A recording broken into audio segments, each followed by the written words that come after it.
I would like to quickly point out that John the Mouse Video has a large selection of videos from North and South America for your viewing pleasure. Don't forget to hit the subscribe button. Now let's get into the cheese of the matter. Throughout the years, John Deere Waterloo Works used countless machines to produce tractor parts, and maintenance teams worked hard to keep them running. But when the machines were finally removed from service, technicians would take off their factory tags and hang them with their collection on the walls of the facility maintenance office in the S building. Here's a few examples of those tags. Once a casting left the foundry, it was prepared for assembly.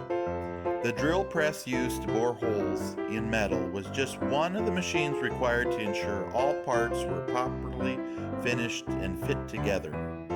Some parts, including gears, hydraulic pumps, and valves, were discarded if tolerances were unacceptable.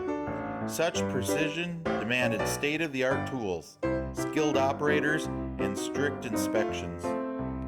John the Mouse Travel Map is available for Google Maps. It will help plan your route to the locations of your favorite videos. It is free to use. I have the link below. Please visit the playlist tab for videos that I have sorted for you. Don't forget to hit the subscribe button